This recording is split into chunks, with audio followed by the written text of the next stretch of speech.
Greetings, my brothers and sisters.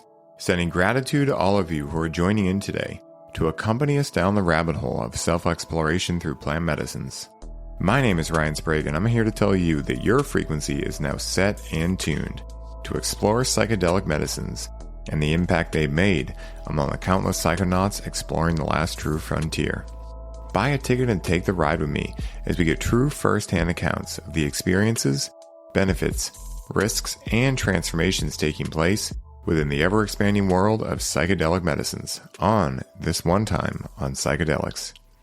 As you guys may have been catching the drift of recently, I have been totally ridiculously obsessed with the idea of mineral optimization in the body as of late, especially when it comes to how to remineralize effectively when connecting with plant medicines. Today's guest on the show is a man who originally got into this topic after dealing with his own challenges and wanted to find the remedy for why he always felt so depleted after plant medicine ceremonies. In taking on this mission, his mission to serve others in the same way unfolded. He is now able to bring his clients on absolutely epic, transformative retreats where they can connect to the medicine world and feel supported with an individualized plan based on blood and hair tests for how to achieve harmony in their mineralization levels before and after the retreat. And also, he helps his one-on-one clients gain clarity around their tests from his consultation work as well. So please, help me in welcoming my man Hamid, the mineral shaman, Jabbar, to the show. Yeah, thank you, Ryan. It's a joy to be here. I find that we're kind of we're crossing paths, with various people these days. It's really interesting how worlds are colliding. Yeah. It's almost like the 6 degrees of separation is more like 2 degrees of separation now, Totally. It's so funny, man. I've had some wild experiences with that where there was a time where I was at a music festival in Michigan and I met someone who lives on the same street as me back in Massachusetts while I was on LSD, because that never happens when you're sober, right? Never. I think LSD gives God or source or whatever you want to call it, like a permission slip to start messing with you. I don't know. There's some contract there, I think, Yeah. The weirdest one I had was a long time ago. I moved from New York City to LA to go to law school. And some girl at a club came up to me in LA and said, "I saw you at Gristedes in New York City." Gristedes is like a grocery store. I was like, that's both creepy and scary. Like, I'm not even creepy or impressed. I'm just impressed that you remembered me from that long ago, I know. That is too funny, man. Well, Hamid, why don't you tell the listeners that might not have heard of you before, like, what you do and also like how you got into the work you're currently doing and also how you got interested in psychedelics. And if you want to weave those things together, because, your name kind of states it, the mineral shaman, and for everyone on Instagram, or rather everyone listening, I'll be tagging Hamid's info in the show notes below as always. But yeah, tell us a little backstory about how you became the mineral shaman. Oh my God. Well, I'll say this. I've always been into really alternative, weird paradigm shifting things my whole life. I ended up in music school in New York. That's where I was in Gristedes, apparently. And from, music school, it was like really creative. I decided to exercise another part of my brain, become a lawyer in LA, working in entertainment. And always in the background, I had this sense that like what we're trying to address as lawyers was underlying trauma with people. And I never felt satisfied, like winning in court. So I kind of transitioned into the healing world about 18 years ago, like moving first into more meditation, yoga, traveling a lot, doing a lot of studies in Asia with some of the Asian traditions like Thai body work, old herbal medicine, and the entire time kind of using my background in sound. Sound healing is kind of the term that a lot of people use. It was through meditation and sound that I got invited into the plant medicine world. I was never really a psychedelic explorer. I was a little scared, honestly. And I found that, my connection with ayahuasca, which was the ceremony I went to, was just so profound. And it brought something very familiar to me that I had experienced in other contexts. And so I really dove deep into the ayahuasca traditions and also working with another plant called Wachuma. San Pedro is what it's known. And I spent a good deal of time doing initiations with some of the indigenous traditions down in Peru. First with ayahuasca in the jungle, and then up in the mountains with Wachuma, and seeing so many connections between everything, that I had been studying, Western health and psychology and healing. And, after a few years in the plant medicine world, I started to see kind of a pattern developing where these medicines, which hold a lot of healing power, especially for the people that work with them down in Peru or neighboring countries, are getting a lot of benefits. And then Westerners weren't quite seeing the same types of benefits. And it started to spark my interest, like, how are we different than the indigenous traditions? Like, what is the block for us? And we can find a million differences as far as culture, upbringing, but there's also physical differences that nobody was talking about. So it was through seeing the changes in my own body after working with plant medicines where I got incredibly depleted.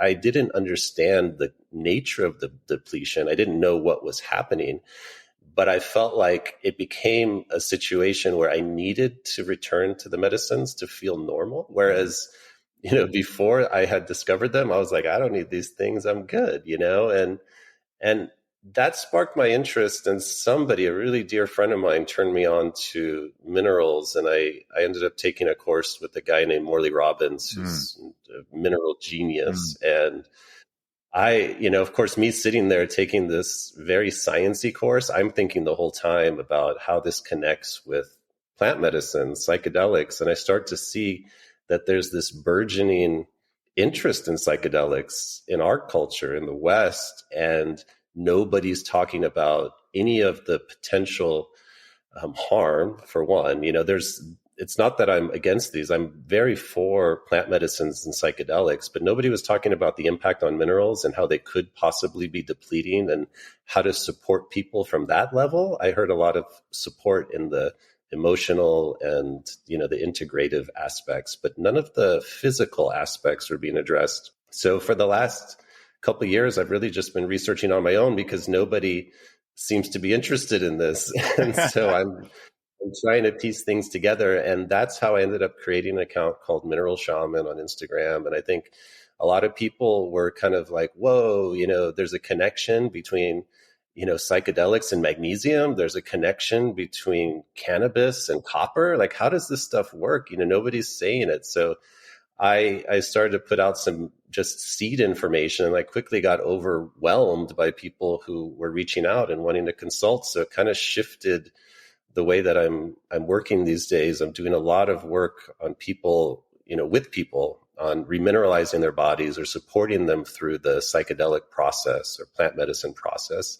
and also helping people who have found themselves kind of stuck in those worlds and want to maybe move on, and see, like, how can I make this a permanent healing modality versus a crutch that I rely on and that I have to keep going back to? Or how can I transition it from a relationship of this is healing to one of like, this is just my spiritual connection practice, which I think a lot of the indigenous traditions, it's not about healing. Actually, it's really a celebration. It's really their connection to God. And then we go and we're trying to heal our bodies and do all kinds of things just to get to that level. So there's a lot that has happened in that process. And that's kind of how I'm here today, I think, is just, starting to speak about some of these connections. Oh, Hamid, that is so beautiful. I mean, there are so many things I want to talk about in there, and I'll see what comes through first. So first thing is that I really feel this is one of the sleeping giants within the realm of psychedelics, right? You and I are in direct alignment with, I focus a lot on cannabis work with people and trying to get people to understand that, like, hey, if you're believing that cannabis, or insert medicine here, is the moon or sun, right? Instead of the finger that can point you back at the moon or sun when you become disoriented, well, then you're failing to learn one of the biggest lessons that plant medicines have to show us, which is anything that we experience there in terms of feeling is possible in our sober state of reality. So the question becomes, why is it not, if it's not able to be processed and felt that way? And I think a lot of people, because whenever anything is demonized for so long, and then all of a sudden becomes the thing that, is like John Hopkins and Harvard are putting out studies. So it goes from like, you're going to get put in jail and these are going to rot your brain, to like the most prestigious schools in the world saying these are helping with so many things, which they do and they can, right? But whenever that happens, I think it takes a long time for society to catch up with regards to education. And, again, no judgment on the typical average person, but like you think about the average diet of a typical person, right? Like, understanding of the food pyramid and things like that, right? It's no wonder why a lot of people are getting themselves into trouble, because they're probably already in a depleted state, right? The top soils are depleted. Therefore, the plants that grow in these top soils are depleted. The animals that eat them are depleted. And then we eat the animals or the plants and we end up depleted, And I think it's another one of these things that's just not talked about enough. Even like for me, I mean, I'm in the realm of health. I love this stuff. And I only recently became aware of how important minerals are, So it's a very interesting time to be in both the health world and also the psychedelic world, and be seeing, again, for myself too, like I spent many years using cannabis daily. And then I broke that pattern because I realized it wasn't doing me any good. And it was my job to fix that. It wasn't like the plant had done it to me. The plant never held a gun to my head and told me to connect with it, right? So, as I've gotten out of that and came back into my sober state of reality, I've realized like there are a lot of things I love about being sober. And then there are those couple times of year where I'll connect with like a high dose of psilocybin. Usually for cannabis, I'll connect once, maybe twice a week. Sometimes I take months off at a time, depending on what I feel. And it's been interesting to notice, like, I don't know any of the connections yet. And that's what I'm going to ask you next is like, you mentioned cannabis and copper, or like these other medicines and certain things. Like, what have you noticed overall with different medicines? Like, say, for instance, if someone's listening and they're going to back-to-back ayahuasca ceremonies, what might they notice if there's a trend there versus someone who's a daily user of cannabis? Have you noticed any correlations in those regards? Yeah, and maybe I'll step back for one moment and give a little bit of a context. There are people that work with, or they try a medicine or even a drug. Like, there are people that might try methamphetamine and just be like, that's it. I don't need it. I don't want to ever do it. Then there are people that try it and it's very addicting. And so we know that there's a different susceptibility to people. I think a lot of the discussion about that susceptibility goes to like, oh, it's an emotional salve or it's because of underlying trauma. And it very well might be, but what we don't connect is that underlying trauma, for long periods of time, if we're in stressed out states, fight or flight, maybe we live our life that way, that causes mineral dysregulation within our bodies. And it sets us up for a situation that if we end up working with certain medicines, they may not have a beneficial effect at that point. And they may just end up contributing to a cycle. So I have seen patterns with this. There are definitely people that I've seen that can come to an ayahuasca ceremony, and I can usually predict it like right off. And they will take the medicine, they will have a mind-opening, heart-opening experience, get a lot of insights, and then be like, I'm good. I don't need to do that ever again. And usually these are people with very robust metabolic health. Like a really, really, you can tell when you look at, I can tell when I look at them. They don't look like me. They don't have gray hair like this. They have a full head of hair. Their jaws are nice and thick. Their bodies are built. Those types of people tend to be able to work with plant medicine safely, in my experience. And I know I'm generalizing based on appearance, and some people don't like that, but it is true that you can see metabolic health in people. So that was the first way that I was observing this. And then there are people that kind of look like me, and you can tell like they're going to come into the ayahuasca ceremony. They've already had years of stress. They're totally gray. And you know what's going to happen is they're finally going to feel that feeling that a lot of people already felt. Now, we can't get inside each other's experience to be like, okay, my state of normal, this is how I feel. We often assume other people feel the same way, and it's not the case. And you mentioned this, like feeling good in sobriety. I actually don't think I felt good in sobriety when I went into ayahuasca, although I might have said that I did. And so it gave me a feeling that was like, oh my God, this is how I want to feel. And even the after effects, this is how I want to feel all the time. And then the after effects wear off after a few weeks and you're back. And so I think a lot of that has to do with our underlying health.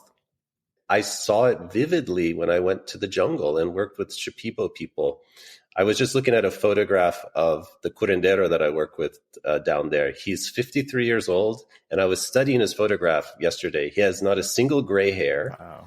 I mean, how many 53-year-olds in our culture do you know that don't have a single gray hair? Yeah. I know 30-year-olds with gray hair or 25-year-olds, and I started to get grays when I was in college. And that tells you that we're at a totally different level of mineralization.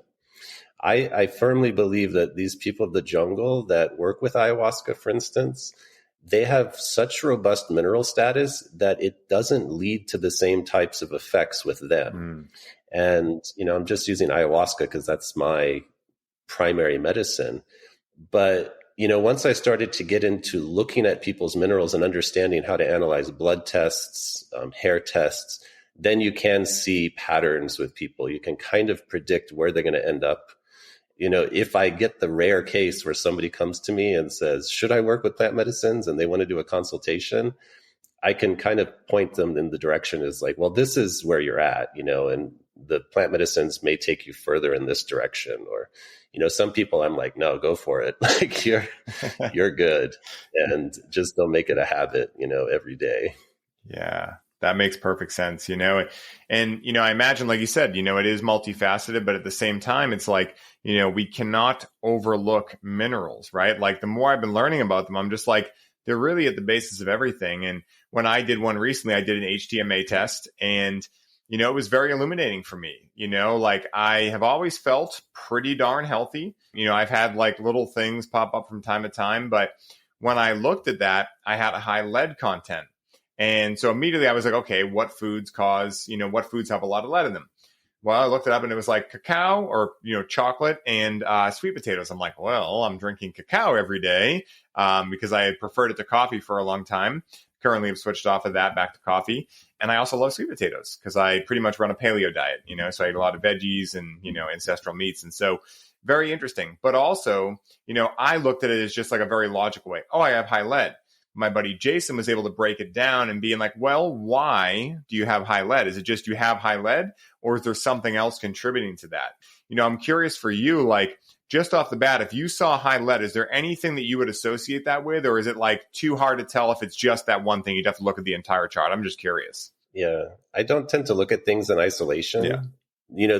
The high lead can mean a couple of things in my experience. It could mean that that's good. Your body is detoxing it through your hair. But the way that I would cross-reference it is to other minerals to see how your liver is functioning, because ideally your body will get rid of these things through those detox pathways, the liver.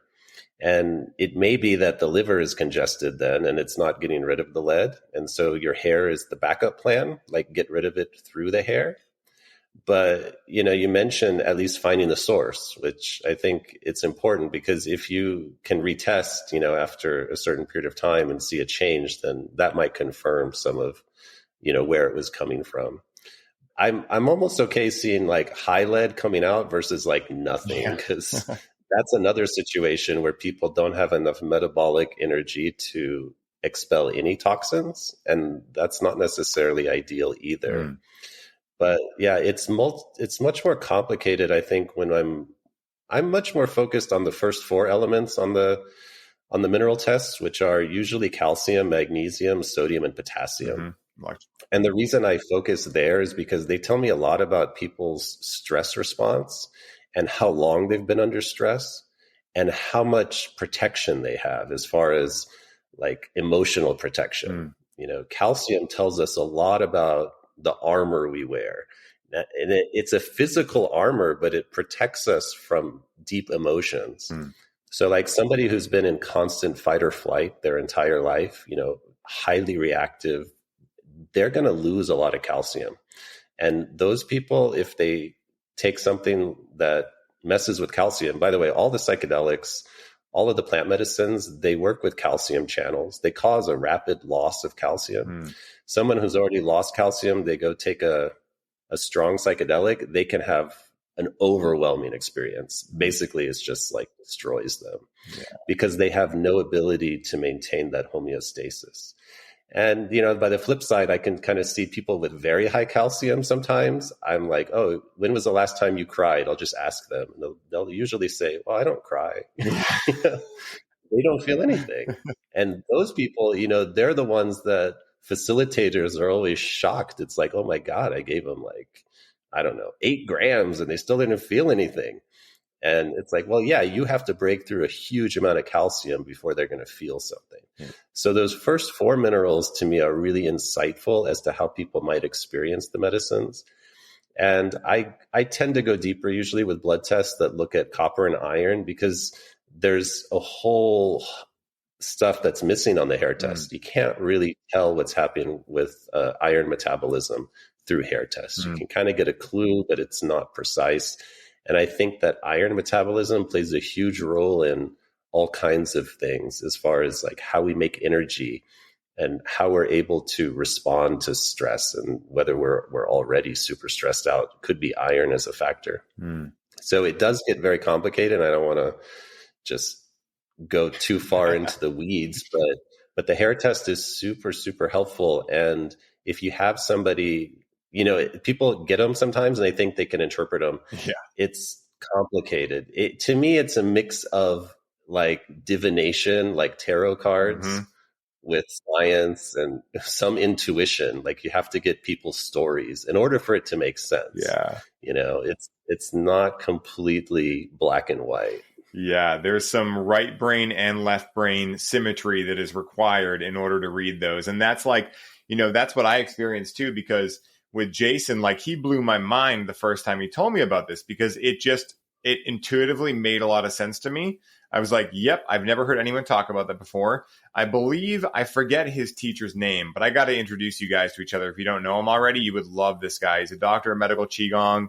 He's trained with Paul Chek for a long time. He's a really dear friend of mine. And, it's so interesting, the way in which these minerals can affect us. And I know you mentioned some things about like, gray hair, things like that. But let's say for someone listening to this right now, if they were like, well, how would I tell if I'm low in minerals, right? Like, what are some clear symptoms that something is off, right? Rather than going into like specifically, like it might be challenging unless you want to go there of like what specifically calcium looks like you talked about. But what are some overall signs that if someone hears those might be able to go, that does sound strikingly similar to what I go through on a daily basis?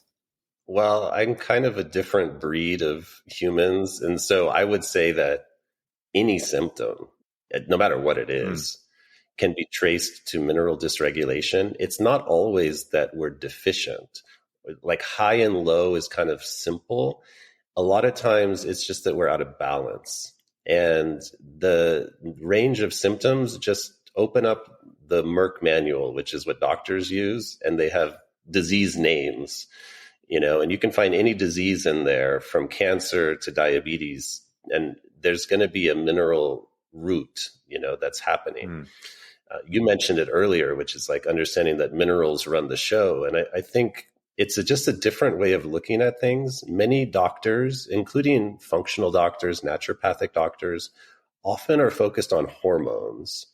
And hormones are signaling chemicals within the body, but they're responding to dynamics within the body that go much deeper.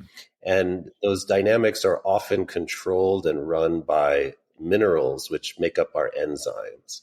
And so it's a little bit just a different lens, I would say, to look at things through. So if people are wondering, like, do I have mineral dysregulation? I think statistically, they'll say like 80% of the population has magnesium deficiency. Well, I've met one person in the last year that I would say didn't have magnesium deficiency, but most everybody does. That I think is a key, and it's just a level of degree. Some people are more magnesium deficient than others. Magnesium plays a huge role in everything. And I think, I don't want to say that everyone's minerally dysregulated, because there are definitely people that are pretty well balanced. But if people are experiencing symptoms, and that could also be emotional and psychological symptoms, that they may want to look deeper into the physical aspects. There's a lot of times people are addressing traumas and they go to therapy or they do other modalities, breath work. And it's great to get at the underlying things. It can help, but until you address the physical body, a lot of that won't stick. You don't have the capacity to hold the level of healing that's being offered. And so, yeah, it's kind of a complex thing. I can simplify it in this way, which is all of this comes down to oxygen, really. What's the one thing that we're doing all the time that if we stop doing it, we'll be dead pretty quickly, is breathing. Yeah. We know then that oxygen has to be balanced and it has to be maintained. And people, I think, need to start to look at oxygen differently. People often think oxygen is God's gift to us. Well, there was a time on this planet where there was no oxygen and life flourished. And when oxygen started to come about, when the bacteria, the plankton, or these tiny sea creatures started to split the water and make oxygen, 99% of the life died because oxygen is the second most reactive element. And a reactive element likes to get involved with other elements and cause problems. And I think most people know that. Like if you mix oxygen with iron, we get iron oxide or rust, right? Like you can see that oxygen oxidizes so many things. And even the whole game inside our body now, the way I look at it is, how do we deal with oxygen? How do we harness it? Because we've adapted to draw energy from it. But how do we also prevent the oxidation that happens naturally through that process? And all of the things that manage oxygen are the minerals. Iron is the carrier of oxygen. Everybody knows that. Iron carries it. But iron can't do anything with it. It can't manage it. It's just the waiter, carrying it from one place to the other. And the mineral that manages oxygen is copper. Copper is the only mineral in our body that can do that. And copper then is able to make energy out of oxygen and also clean up the mess, the oxidants. It's like everyone's like, give me an antioxidant, vitamin C, vitamin E. It's like, yeah, I know. This is all a result of oxidation. And if we don't have enough minerals running our show, we're going to have a lot of oxidation. We're going to get all kinds of things. We're going to grow old. We're going to rust from the inside. And, it happens faster for certain people. You've probably met those people. Oh, yeah. It's like you go to a high school reunion and you're like, what happened? Yeah. and then other people, you're like, wow, they look the same today as they looked in high school. Yep.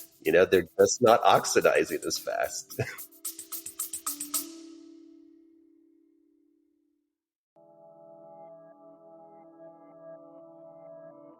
Hey, everybody. I hope you're enjoying the show. I wanted to take a quick moment to let you all know that the doors are officially open for the Conscious Cannabis Collective. And as such, this is the last week you can sign up and receive all of the bonuses we're currently including. This is the last time I will be personally onboarding those of you who sign up with a complimentary one-on-one session, and you'll have the ability to get the Grow with Cannabis course for free during this limited time. For more info on how you can take advantage of this offer, head down to the show notes for this episode and secure your spot today, as we only have so many spots left and they are filling up quickly. Now back to the show.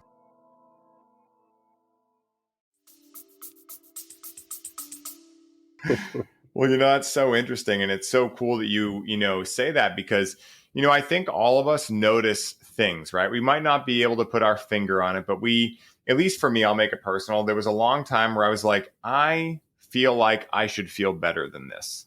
I didn't know what feeling better would feel like. I didn't even know necessarily how to pick apart the symptoms I was feeling. But that then led me on a rat race for the next 10 years that I only really in the last couple of years really started to understand how the physical, emotional, mental, and spiritual work together, and how if you're not working on pretty much all of them, or at least looking at all of them together, you're really just barking up the wrong tree, right? Because we are, omniscient beings, right? Like we're together, we're not separate, right? So to look at just emotions or just the physical body, it leaves out the connection we have between these four realms, right? And also everything else going on in the world. And yeah, it's very interesting because, I know for me, I've noticed certain things like, little grays coming in, nothing crazy, things like that. But I've had this intuitive sense of like, I don't feel like that, quote unquote, should be happening. Not to should all over myself, but at the same time, I'm like, It's very interesting, and what I thought was really interesting, and hopefully he never listens to this podcast, but I doubt he would. But do you know Dave Asprey, the biohacker? Yeah. So shouldn't he look younger for how much he does? And I thought I was going crazy. I was like, maybe I'm just like, being judgmental or something. And then I looked at the comments and everyone's like, it looks like he gets older, everything he does. And I've read his book. I thought it was great. Like, he does a lot of stuff that in theory, I'm like, sounds legit, right? What do you think goes on with people like that? Do you think that maybe they're stressing? I mean, it's impossible to say for sure, right? But I'm just curious, like, if someone is really focused on their health, but yet they seem to be either looking older or not getting the results that one would imagine, could that just be genetics? Like, what would you say if there's a way to say anything about that? I'm just genuinely curious about this. It's funny that you made the same observation that I've made about him, but okay, I'm going to pick on him a little bit, because I think that it doesn't translate sometimes. Like, people think, oh, he's so into health, he's got it under control.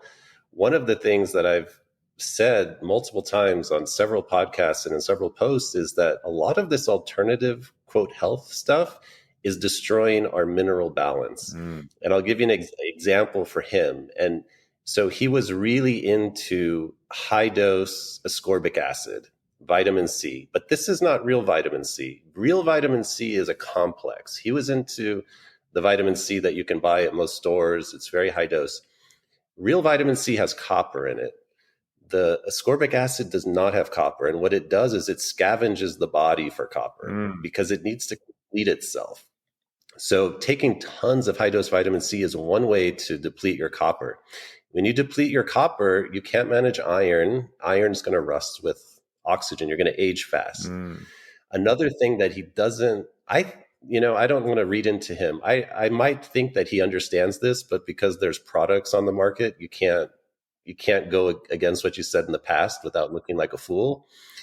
But vitamin D3 became very big, and I think it still is very big in a lot of circles because people think they're vitamin D deficient. But what they don't realize is that by taking vitamin D3, they're going to end up dysregulating copper and iron again. And these are the two minerals that really determine how fast we age. And there was a third one that I think he was selling. Anyway, I looked at him and I thought, this is exactly what happens when you go that route. So he's kind of chosen a path, and I'm not saying that it's not supportive. He came from probably a lot of health conditions and he's resolved a lot of them. But I don't think he's going to reach his goal of living to 120 or whatever he says. Yeah, 150. Unless he starts doing something differently.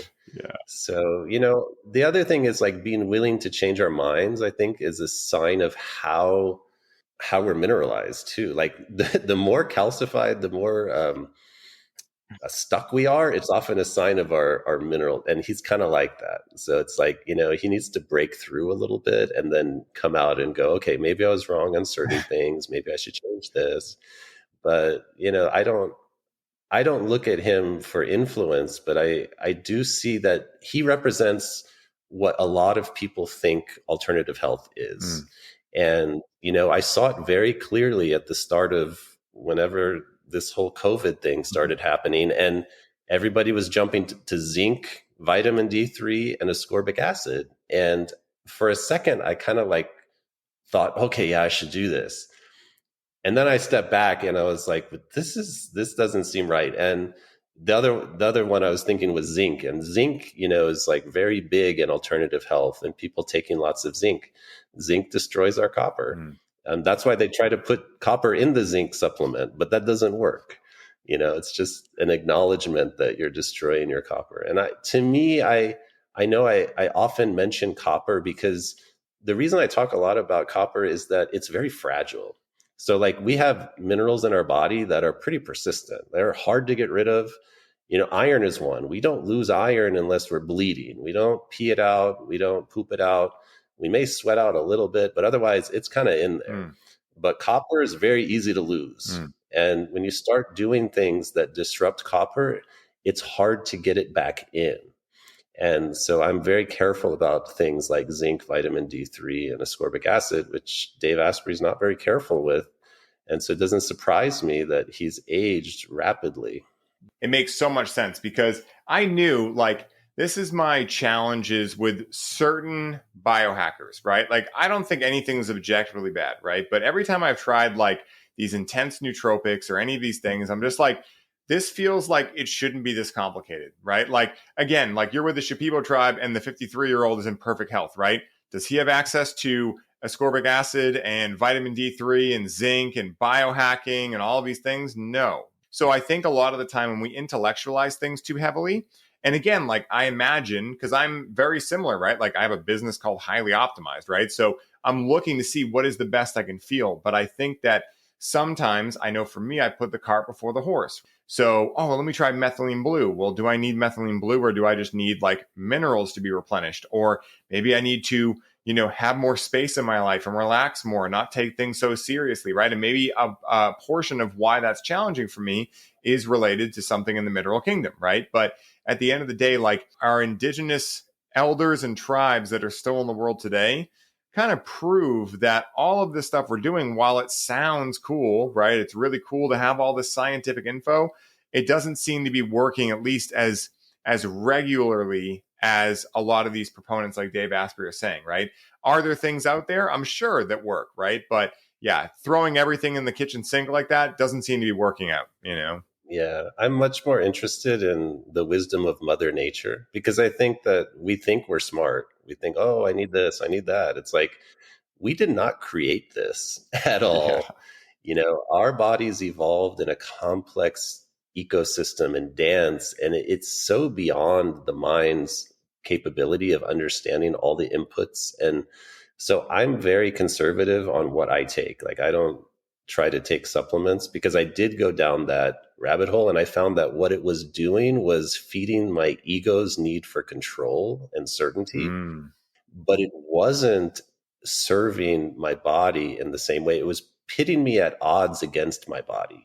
Instead of learning to trust my body, to understand, okay, if I'm experiencing something that's not ideal, my body's trying to heal. How can I actually listen to what's going on here and not try to change the course? Mm.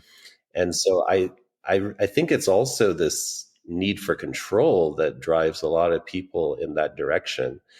And when we can step back and kind of look at like, well, our ancestors certainly didn't have access to zinc supplements, vitamin D3.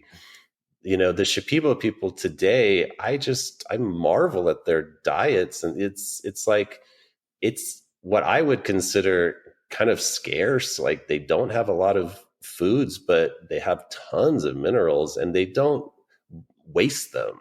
So it's like we're gifted this from our mother, like a certain amount of minerals, thank God, thank mom. But sometimes the things we're doing are just depleting us over time. And so I kind of just turn to Mother Nature where I can. And you've mentioned topsoil is obviously we've changed our environment. We've created a situation that is dire, so we are starving in certain ways, and maybe we have to, figure out ways to get essential minerals in that our ancestors didn't. But it doesn't always have to be this kind of biohacked approach of like, I can outsmart the body. Yeah. I can outsmart Mother Nature and I know more.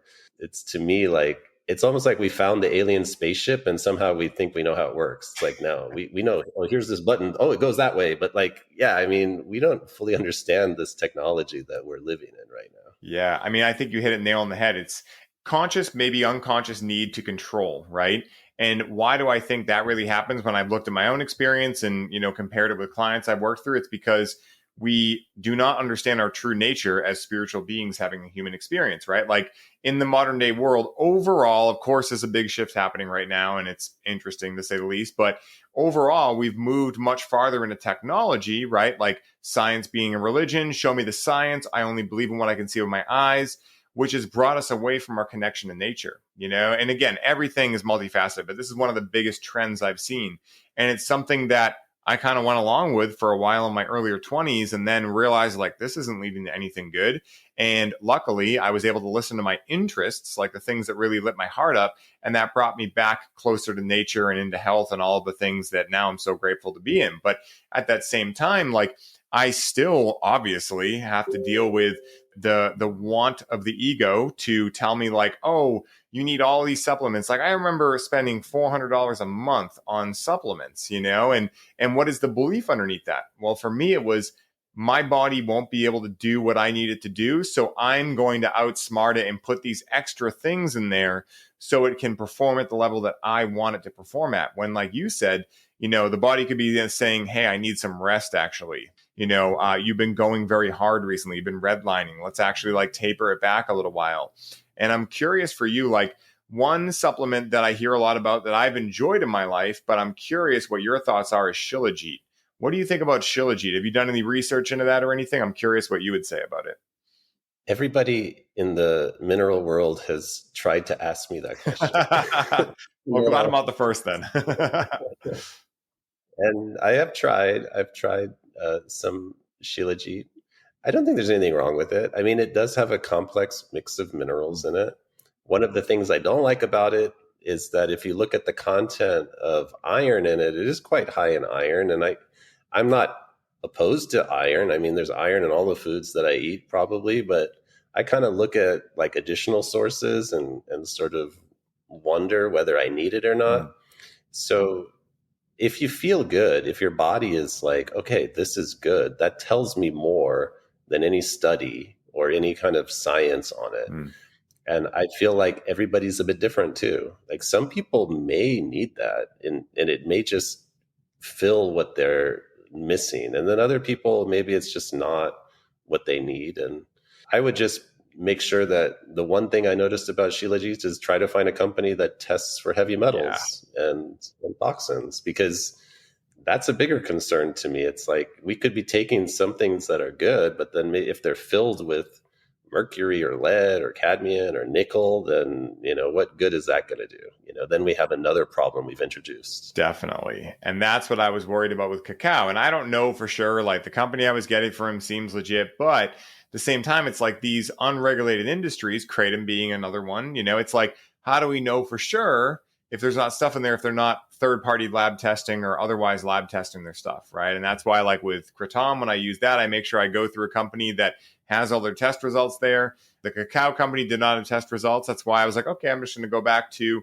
drinking an espresso in the morning because I actually, just found it a lot. After a while, cacao got really heavy too. It was like having a lot of my fat content right in the morning, and then go and try and work out after that was just like really hard. I had that signal for a little while, and I think that the other thing I'm curious on too, I mean, there's quite a few things, but we hear the term calcified pineal gland, right? And since this is a psychedelic podcast, I'm sure people have heard this before. I imagine you could break that down with just saying that it's literally just a calcified pineal gland. But is there anything that you might know about that you'd like to give the listeners that might give them a new way or a deeper way or a different way to think about what a calcified pineal gland means and how to maybe remediate that? Yeah. Well, I think that terminology comes from this discussion of fluoride. Yeah. And fluoride actually can combine with calcium in ways that some say are beneficial, like to create enamel on our teeth. But, there's this belief that it's attracted to the pineal gland. And when you have calcium, which we have lots of calcium, you can create calcifications there. That's the theory. The way I view it is that calcium is kind of like a shell, an armor, a protective mechanism within our body. And you can see this physiologically. If there's something that we don't want to feel, like let's say it's an emotion that when we're young, we're not really encouraged to feel, we're told to go to our room or whatever it is, we learn pretty quickly, like, I can't feel this emotion. Well, the emotion is an energetic buildup that needs to come out, and it will change the body's pH. It'll change a lot of the dynamics, and calcium will accumulate in certain areas. Now, I tend to think that if people are calcified in their pineal gland and don't have, the insights and the connection that is spoken about, that theoretically is experienced by those who are not calcified, that they're calcified everywhere else too. It is something that could be remediated. The thing that mostly determines how much calcium is building up in our body is how much magnesium we have. This entire game between calcium and magnesium, it's like magnesium, think of it like water, and then calcium is like the concrete, the dry concrete, right? Like if you don't have enough water, that concrete dries pretty quickly. It's hard. But if you keep it wet all the time, it's fluid. And so magnesium is kind of like that when it comes to calcium. Most people that end up calcified, in my experience, have lost a lot of magnesium. So they're not able to keep things flowing. And that manifests in different ways. There's many protocols people could look at. To me, I tend to work with one protocol with people, which is called the root cause protocol, because I think it hits all of the angles, including calcification.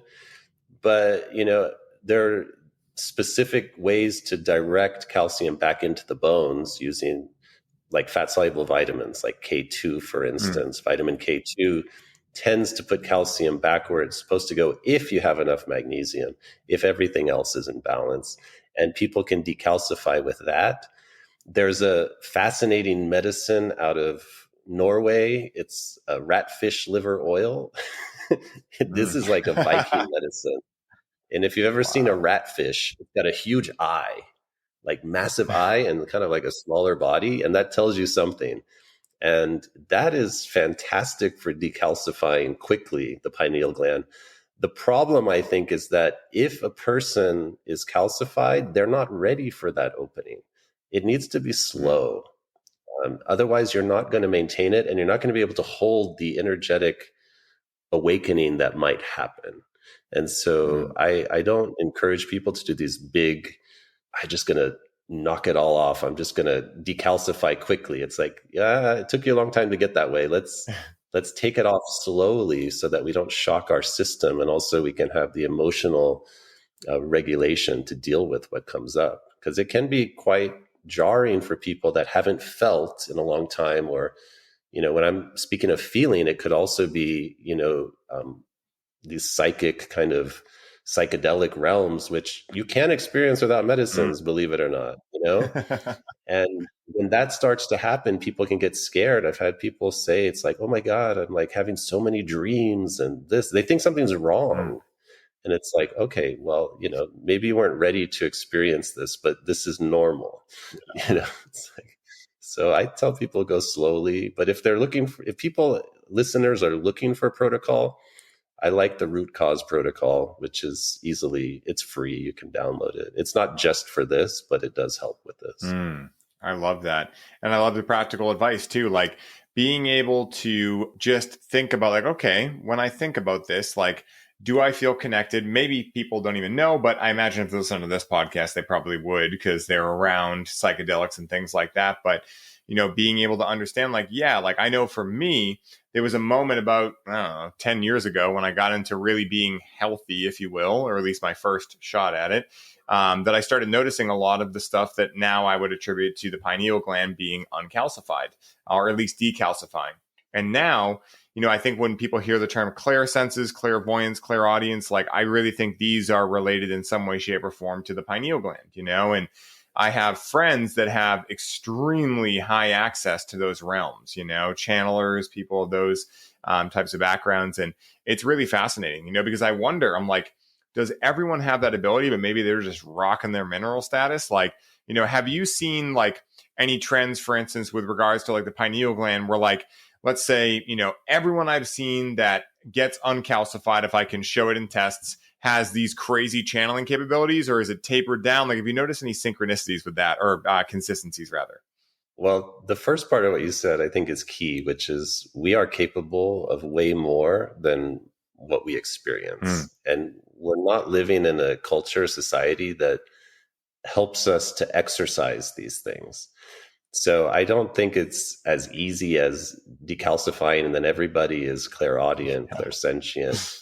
I think that it can get confusing for people when they start to decalcify, and sometimes prior beliefs come in, or if they're in a situation where other people's beliefs start to be put upon them, they may think things that are not happening. Like you can be convinced that you're being chased by entities or spirits or things like that. And our subconscious is really susceptible when we're decalcified. So I think it's a double-edged sword. Mm. In the psychedelic therapy world, I think they recognize this notion of susceptibility Mm. or suggestibility. Mm. So you have to be very careful with people. Psychedelics, almost all of the classic psychedelics decalcify. That's what they're doing. Mm. You're losing calcium rapidly, and that is opening up a lot. In that decalcified state, if somebody says something to you, even if you didn't believe it before, and even if you say that you don't believe it after, the subconscious hears it very clearly, and it can start to hardwire belief systems. So I'm a little bit, I don't want people to just run out and decalcify themselves without also understanding that they need to cultivate an environment in which that's a safe thing to do. Mm. I do think, however, that we're all intended to be very open, and we're intended to be humans that can communicate in ways that are different. Like when I was in the jungle, a lot of the discussions we had, I was just listening to a recording recently of one, and it was about Aboriginal healing in Australia. And this doctor, he wrote a book about it. He was a paraplegic because of MS, and he went to this Aboriginal healer. And you would think they give him all kinds of plant medicines and this and that. They didn't. They just talked him through his illness for days on end, like 8 hours a day, talking to him about all of the situations in his life that led to that manifestation. And that slow process allowed the body to heal, but then he became telepathic. And what he realized is like the Aboriginals, they communicate with telepathy, and to them, it's like just natural. And they were telling him like, well, we can't do it with you because you're not there yet. And then he developed that gift. Some people have worked with ayahuasca and experienced this telepathy happening.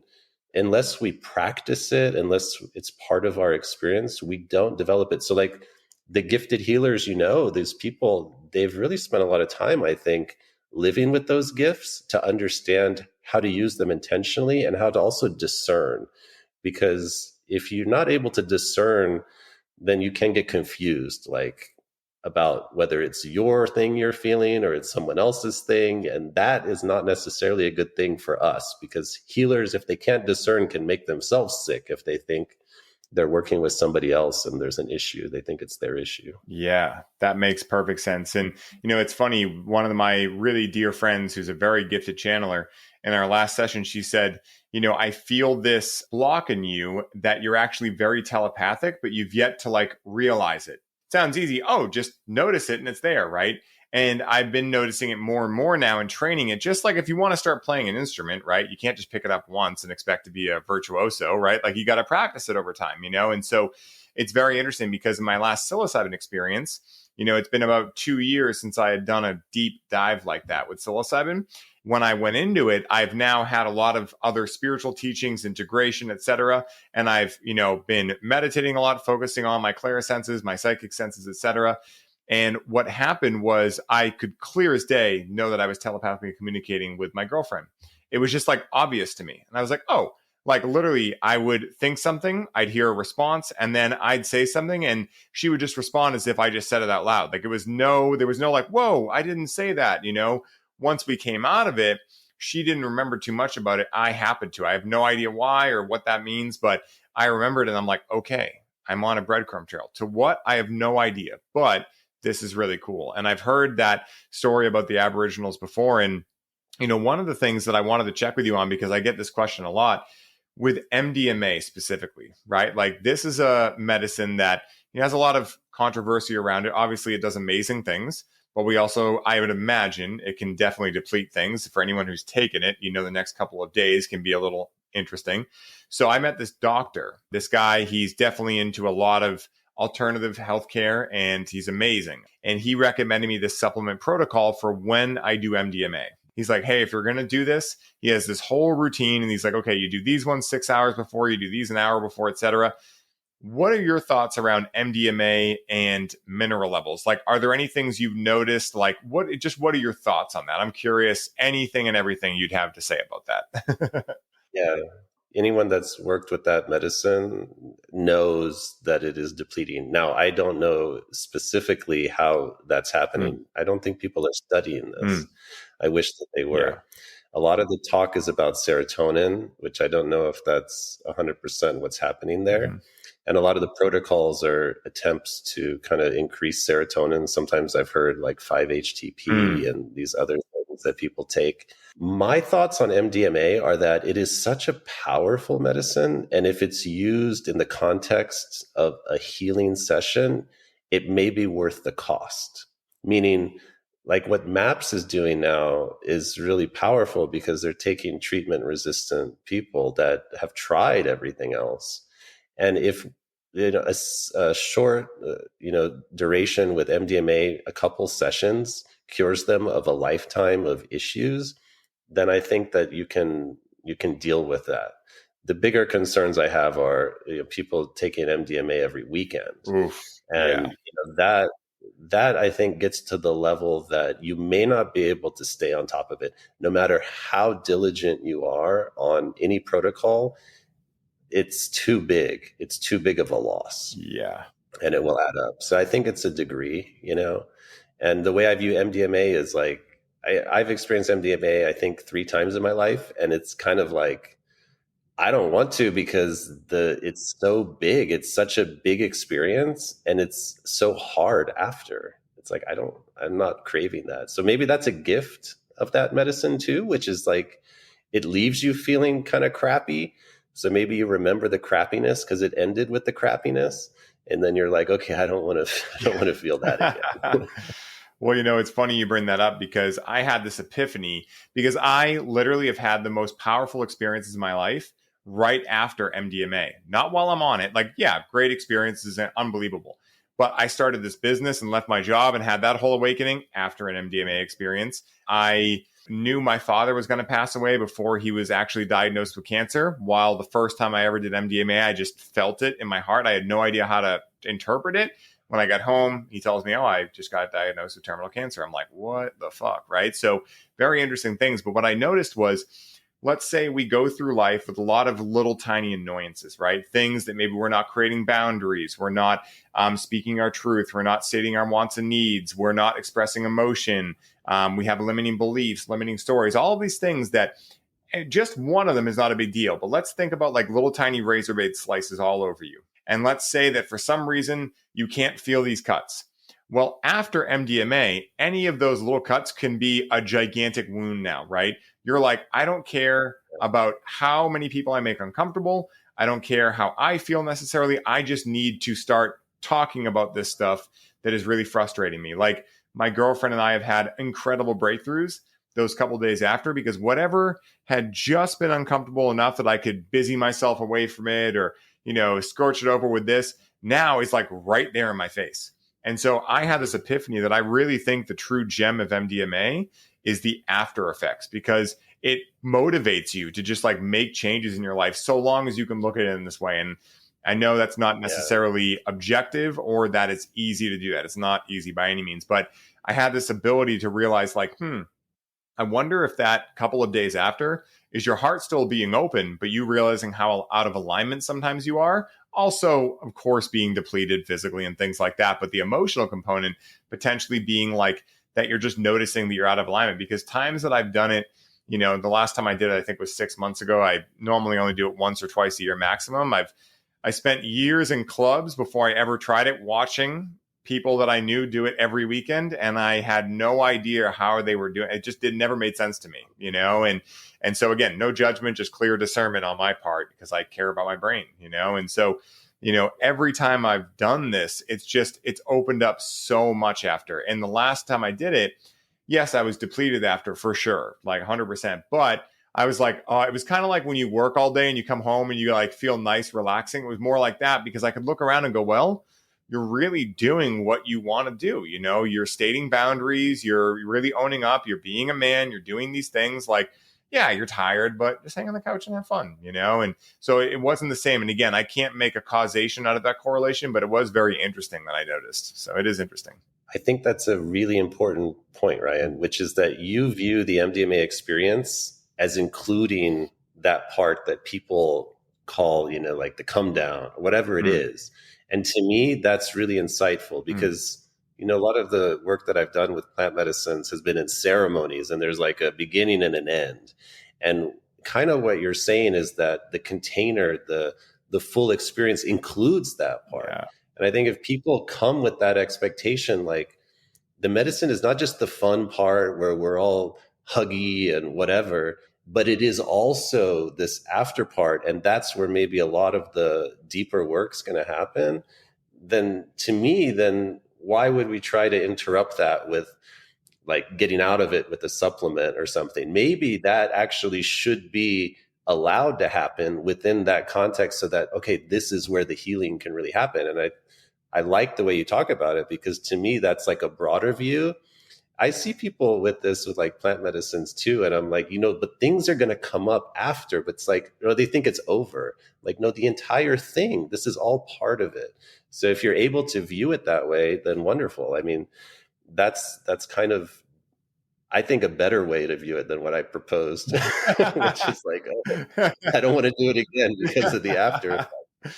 But, like I never had that container, or, I never worked with that medicine in that context where I had, something afterwards that I could experience that possibility. So you've just communicated something that's really cool. And I thank you for that. Oh, thank you, Hamid. I really appreciate that, man. I'm glad that it could help because literally, like, I'll give a very quick 30-second story of what happened again, I've had a couple very big, like pretty much every big experience I've had with MDMA, which is like 3 or 4 in the last 3 or 4 years, has been just, unbelievably powerful. And the experience itself, like, yeah, being heart open, like I always lead heart forward. I know what it feels like to feel really happy. So yeah, it feels awesome, but it's not like so different from how I normally feel. I'm a very high energy person. I'm very giggly and laughy. So like that part is not such an antithesis or anything to what I normally feel. But I remember when I was in Vegas, and 2 of these times happened in Vegas, like the place you'd never expect a gigantic life-changing epiphany to happen. So I ended up connecting with MDMA with Rachel, my partner. And when we came out of it, I had messed up time and we left where we were at way too late. And because of that heart open state, I just took accountability and said, I'm sorry, it was my fault. Instead of trying to say, well, we were both having fun, and all the things that I would typically do, right? And I didn't think about it when I did it, but as soon as I did it, it was almost like my soul like rewarded me for it. And I felt feeling. And then I was like, why have I not felt emotion for so long? Right. And so on a spiritual level, anyway, I'm sure maybe something happened minerally too, but on a spiritual level, like what I noticed was as I was talking to my higher self, I was like, why? What is this foreign thing? And it was like, that's emotions. And you've been way too busy to have time to feel your emotions since your father passed away. And you've also been numbing out with cannabis every day. But it's not the plant's fault. Are you going to take responsibility? And so I came home from that trip and I took 3 months off, quit my job at the dispensary, started the podcast. The pandemic happens. I get into coaching. I open my own business. Like all of that happened as a result of that journey. Of course, it wasn't just the journey. I did the work to integrate it and still do because I'm still integrating that. But it was just like, it changed so many long standing patterns that it really illuminated for me, like, wow, there's like power in that after effect, because I felt upset that I made that mistake and we left late and, I stressed her out and things like that.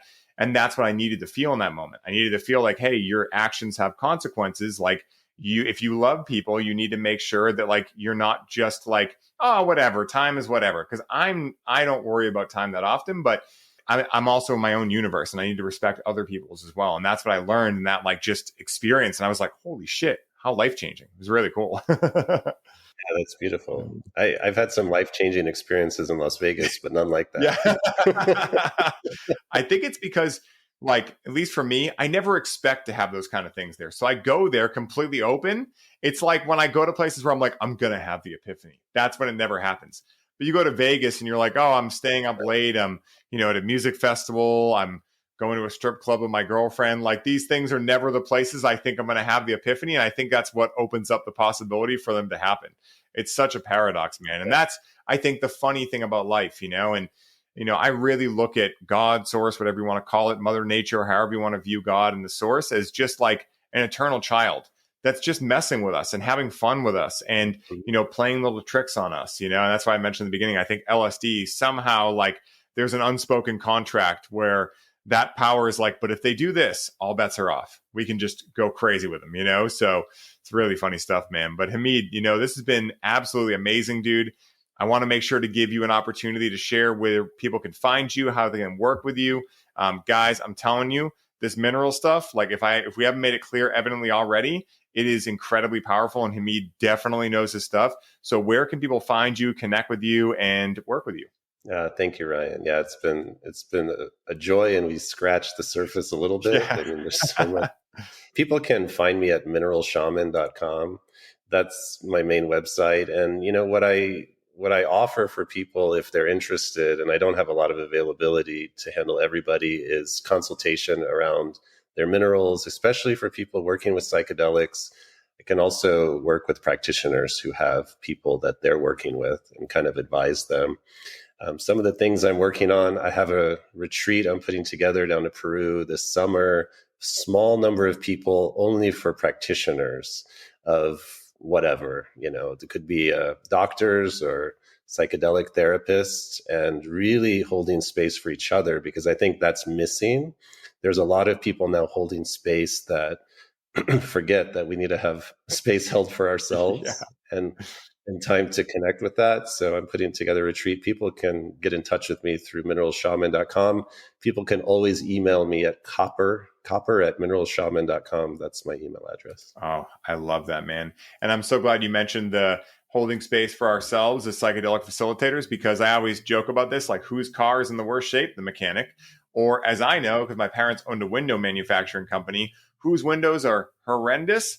The people that work on that all day. So a lot of times the last person we have energy for at the end of the night to do the work we do with other clients with is ourselves, So I think that's absolutely beautiful, man. And, I have one last question for you, Hamid, and that is this, right? So let's say someone listens to this conversation and they're extremely excited to think about psychedelic medicines in their own life.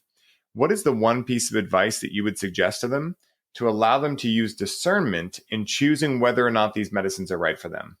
Oh, wow. This is how you like to end? Guilty as charged. Another can of worms.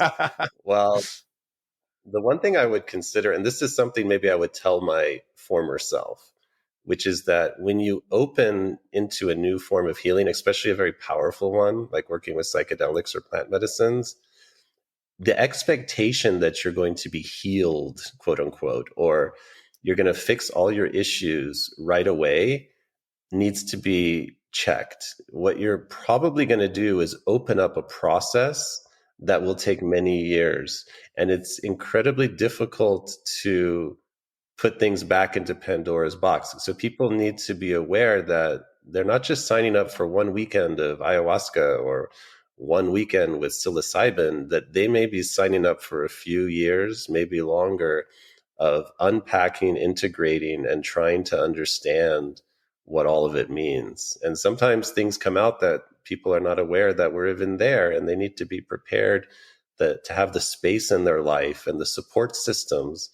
So that's my biggest piece of advice, not to scare people, but to understand that life may get different afterwards, and you need to be open to that and have the support structure for that. Yeah, if you're more baking than cooking, you might want to lay off psychedelics for a while. If you're like, it has to be this way.